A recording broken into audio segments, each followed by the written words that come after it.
Bugun O'zbekiston Superligasining ikkita qiziq o'yini bor. Okamaki Dinamo Samarqand hamda Mashal Andijon o'yini. Aynan mana shu o'yinlarni, tahlillarini sizlar bilan ko'rib chiqamiz. O'ylaymanki sizlarga qiziq bo'ladi. Chunki juda muhim o'yinlardan biri O'zbekiston Superligasida. Aytgancha shunga o'xshash o'yinlarni, tahlillarni, prognozlarni Telegram kanalimizdan ko'rib olsangiz bo'ladi. Ссылка opsiyonida o'tib, obuna bo'lib, ko'rib borishingiz mumkin. Demak, sekin-asta bilan birinchi o'yindan boshlasak, Okamaki o'z maydonida Dinamo Samarqandni qabul qiladi va mana shu o'yin ham keskin munozaraga bahs bo'lishi mumkin. Chunki bu yerda Okamaki Mirjalol Qosimov boshqaradi, Dinamoni esa Vadim Abramov va ikkalasi ham teng seviyadagi murabbiylardan biri desak xato bo'lmaydi.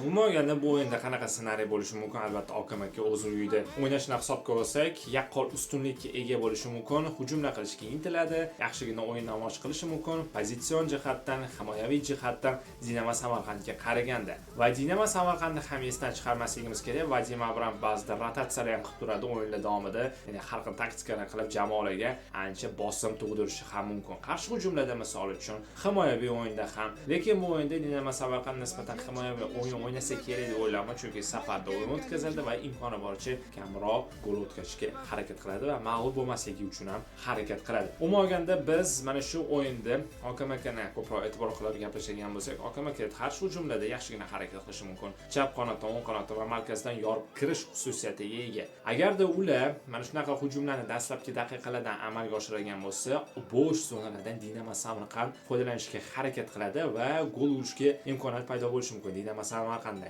Lekin bu o'yinda baribir bitta yaqqol jamoani favorit deb hisoblash qiyin. Yaqqol jamoa mana shu jamoa yutadi deb biz aytolmaymiz, lekin bizning tanlovimiz bo'yicha Okamaki bu o'yinda mag'lub bo'lmaydi. 1x va umumiy gol soni 1.5 tadan ko'p gol bo'lishi kutilmoqda. Ya'ni bizga 1-0, 1-1 yoki 2-1, 2-0 hisoblari bo'ladigan bo'lsa, ya'ni 3 ta 4 tadan ko'p gol bo'lmasa, ya'ni 3-4 undan ko'p gol bo'lmasa, bizning tanlovimiz o'tishi mumkin. Chunki nimaga aynan bu variant? Chunki Okamakida yaxshi jamoa shakllangan, treneri ham juda yaxshi va Dinamo Samarqand ham ularga yaxshigina qarshilik ko'rsatishi mumkin. Agarda salgina Okamaki xato qiladigan bo'lsa, unda vaziyat umuman to'liqligicha o'zgarib ketishi ehtimoli ham bor. Lekin Okamaki imkoni boricha men o'ylashimcha uyida mag'lub bo'lmaslikka harakat qiladi, maksimal bor kuchini berib, muxlislarning qarshisida g'alaba qilish imkoniyatiga ega.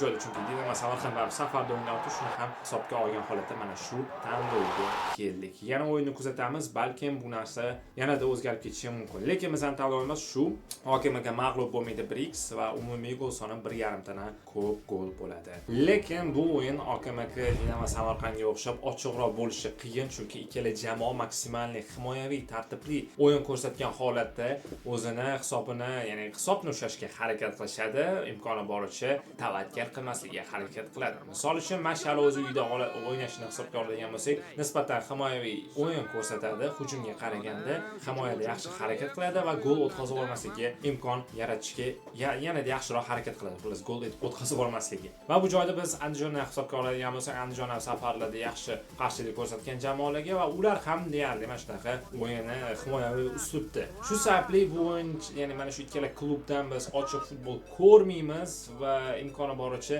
ikkalasi ehtiyotkorona tavakkal qilmasdan harakat qiladi. Misol uchun agarda o'yinda biz 4 ta 5 ta gol, mayli 4 ta 5 ta gol o'zi ko'p, 3 ta misol uchun 4 ta gol kutadigan bo'lsak, shu o'yinda boshida ikkala jamoa ochiqroq futbol qilish kerak. Lekin bu narsa juda qiyin bo'ladi. Juda masalan kuttirishadi. Mana shu gollarni bo'lishini, ham birinchi gol bo'lishini ham biz ancha kutib qolamiz deb o'ylayman, chunki ikkalasiga ham ochko kerak. Misol uchun Mashal ham unchalik zo'r pozitsiyada emas O'zbekiston Superligasida. Bu joyda Andijon ham qarshi, ya'ni safarda raqib jamoaga qarshi ochko yo'qotishni xohlamaydi. Shu sababli ikkala jamoa ham maksimal yopiq o'yin ko'rsatishi kutilmoqda va mana shu taraflama bizning tanlovimiz.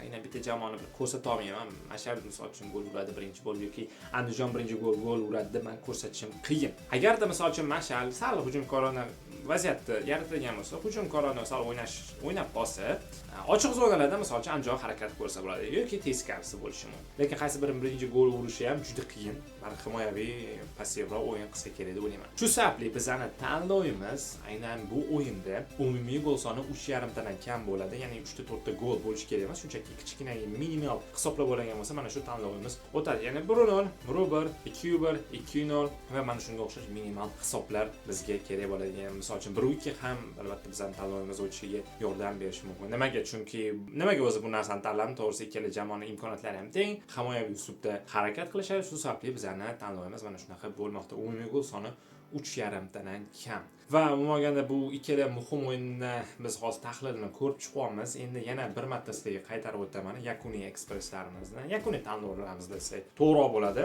Birinchi o'yinda Dinamo Samarqand, ya'ni OKMK Dinamo Samarqandga qarshi o'ynasa, OKMK mag'lub bo'lmaydi 1x va 1,5 tadan ko'p gol bo'lishi kutilmoqda. Ikkinchi o'yinda albatta Mashal o'zini maydonida Andijonni qabul qilsa, bu o'yinda yopiqroq o'yin bo'ladi dedim, himoyaviy o'yin bo'ladi dedim. Umumiy gol soni 3,5 tadan kam bo'lishi kutilmoqda. Shu sababli biz bu o'yinlarni yana kuzatamiz. Baribir aytayotgan narsalarning hammasi 100% ishlaydi va hech qachon garantiya bermaganman va bermayman ham, chunki o'yindagi hatto bittagina qanaqadir murabbiylar tomonidan qilingan rotatsiya evaziga hamma narsa o'zgarib ketishi mumkin tubdan, chunki o'yinda har qanday holat bo'ladi, biz uni oldindan aniq bilmaymiz. Va nimaga aynan bu o'yinlarni tanladim? Chunki OKMK o'z uyida yaxshigina harakat qiladi, mag'lub bo'lmasligi harakat qiladi, imkoni boricha, chunki mag'lub bo'lsa ochko yo'qotishi mumkin. Bu joyda ikkinchi o'yinni nima tanlanganim sababi jamoalarning kuchlari deyarli bir xil, o'yin uslubi ham hozirgi holatda bir xil. Hozirgi holatga qaragan bo'lsak, shu sababli mana shu Mashal va Andijon o'yinini bekorga tanlaganimiz yo'q. Shu sababli futbollarni ko'ringlar, kuzatinglar, yana tahlil qilamiz. Shunga o'xshash svejiy informatsiyalar hammasi Abdulhamidek Telegram kanalimizda bo'ladi deb aytdim. Prognozlar, tahlillar, silka opsiyasida o'tib qiziq ko'rsangiz bo'ladi. Agarda shunga o'xshash yana qiziq o'yinlar paydo bo'lgan bo'lsa, O'zbekiston Superligasida biz buni yana video qilamiz. Telegram kanalimizda esa shu o'yinlarga oid bo'lgan informatsiyalarni joylab boramiz. O'ylaymanki sizlarga yoqdi. Keyingi videolarda albatta ko'rishguncha va videoga like bosishni ham esdan chiqarmang.